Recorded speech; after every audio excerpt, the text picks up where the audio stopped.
Agora nós vamos conhecer histórias emocionantes de pais que têm filhos com doenças raras. É isso mesmo, Celso. A gente vai saber como é o drama de viver com uma dificuldade que poucas pessoas conhecem e que, por isso, é muito difícil de resolver. A reportagem de Ana Paula Neves.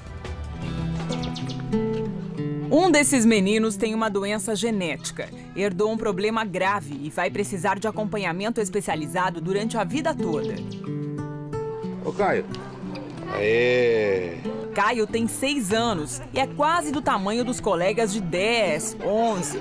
A estatura é elevada, mas o hábito de ver televisão muito de perto ou aproximar demais os objetos dos olhos intrigavam a mãe.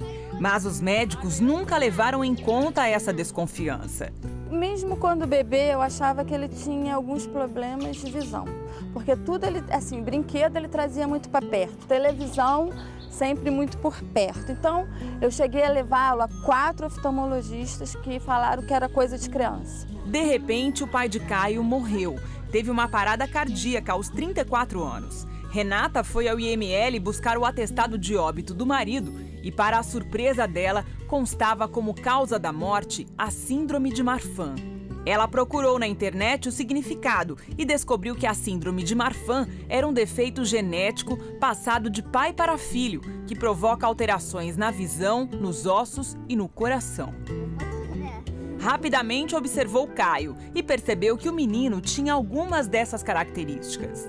Até eu ter o conhecimento de tudo, foi muito difícil. Foram dias muito difíceis, muito. E tanto que eu me tranquei no quarto por 3 dias e não comia e só chorava. Até um dia que eu pensei, meu Deus, se eu ficar aqui chorando, eu não vou conseguir cuidar dele. Então aí eu decidi ir à luta, né? E aí começou a ver. Renata, que mora na região serrana do Rio de Janeiro, teve de ir a São Paulo para tratar o filho. Há muitos anos, Petrópolis não oferece cardiologista, pediatra. Renata conseguiu o apoio da Marfan Brasil, uma associação que atende a pacientes com a síndrome e orienta as famílias. Caio sabe de tudo, faz exercícios para fortalecer os ossos e encara com coragem as cirurgias para enxergar melhor. Tem 14 graus de miopia no olho direito e vai operar o olho esquerdo para tentar recuperar a visão perdida há anos atrás. Quer ver longe. O que você quer ser então, Caio? Olha pra mim aqui. Tem que olhar pra ela. Piloto. Piloto do quê? De avião.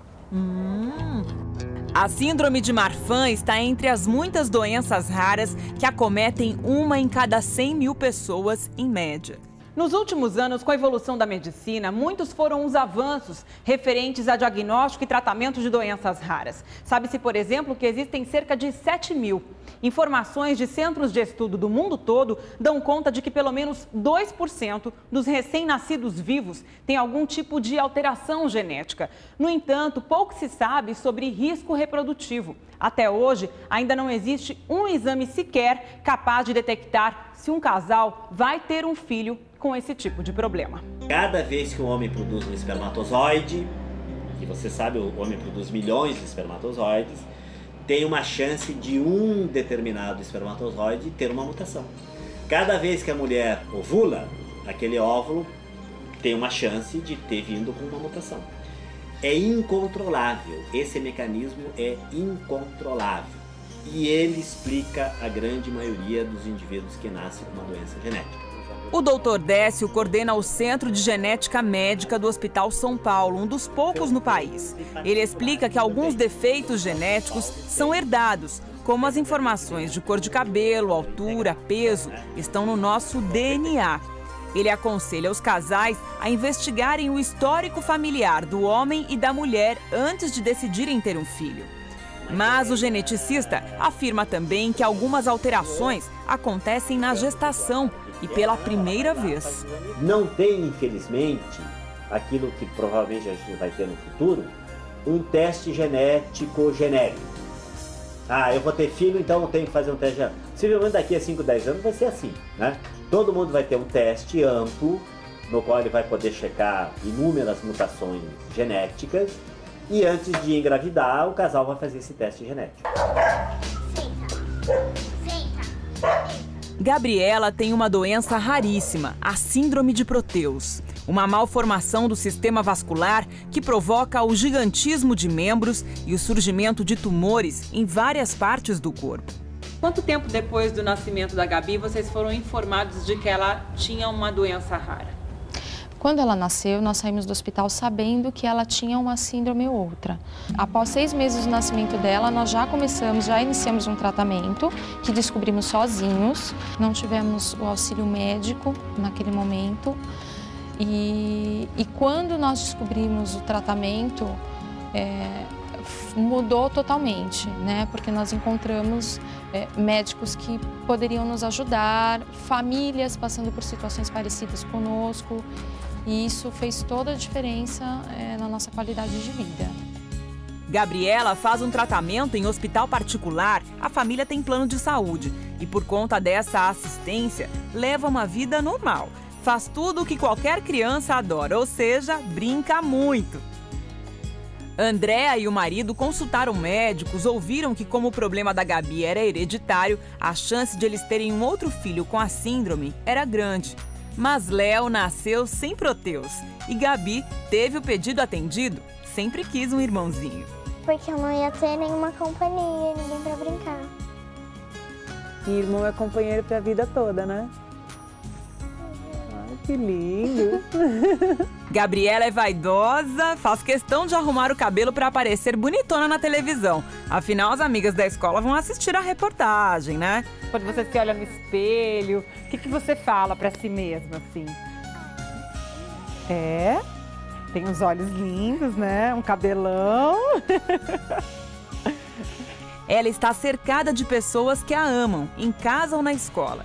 Todos sempre tiveram o cuidado de evitar constrangimentos. E a mãe só aceitou fazer essa reportagem para que os cidadãos e até os profissionais de saúde conheçam mais sobre essa doença genética. Dependendo de onde você cair hoje, o profissional ele não sabe o que é. E o pior, ele olha para você como se você fosse um animal de zoológico, infelizmente, né?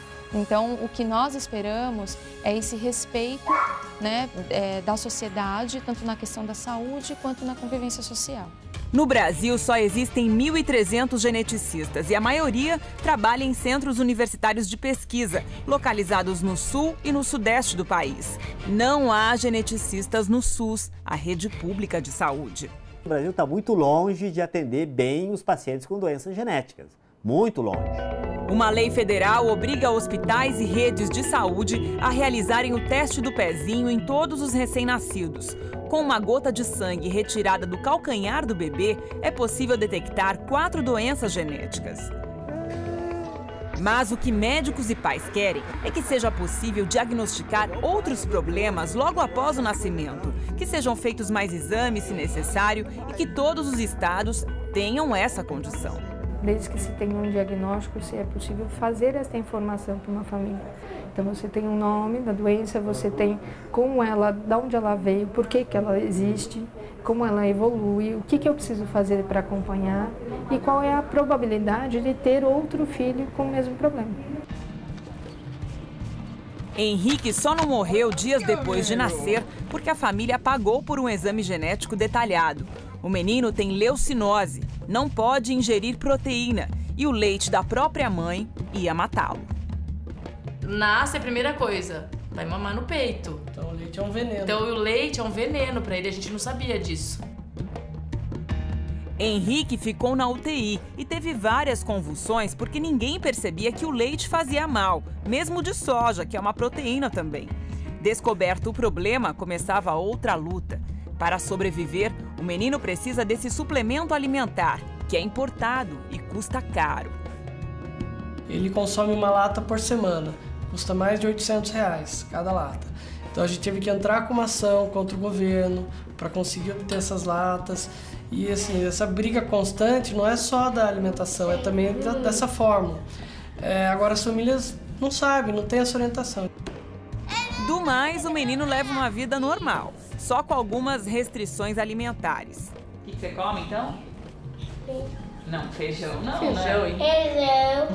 Feijão, arroz e ovo. Como não pode comer nenhuma carne, nem ovos, leite e derivados, feijão e outros grãos, A alimentação é bem controlada, inclusive quando ele vai para festinhas de aniversário. Leva um kit festa, coxinhas feitas com amido de milho e recheio de legumes e outras coisinhas bem gostosas. O bolo é a base de amido de milho, água, não vai ovo, leite, nada disso. Os pais optaram por não ter outro filho, preferem se dedicar a Henrique em tempo integral. Ele adora a exclusividade, tem no amiguinho Guilherme um companheiro para todas as horas. Para que outras crianças tenham um diagnóstico precoce e vivam bem, assim como Henrique, os pais dele apoiam o Manifesto pela Vida, um abaixo-assinado que está na internet. Esse manifesto, coordenado por médicos geneticistas e ONGs, cobra do governo federal a instalação de centros de atendimento genético em todo o país e a cobertura pelo SUS de exames e tratamentos de doenças raras. A gente gostaria muito que existissem centros de referência para atendimento de genética no SUS, no Brasil todo, tivesse um diagnóstico mais precoce das doenças genéticas e assim possibilitando uma melhor qualidade de vida para os pacientes. A pressão popular pode forçar os governantes a cuidarem mais da saúde dos brasileiros, a fazer valer a Constituição Federal. Está lá no artigo 196. A saúde é direito de todos e dever do Estado, garantido mediante políticas sociais e econômicas que visem a redução do risco de doença e de outros agravos, e ao acesso universal e igualitário às ações e serviços para a sua promoção, proteção e recuperação. Afinal, Henrique, Gabriela e Caio têm muito o que viver e o que ensinar. Quando eu crescer, eu vou casar e ter um monte de animais.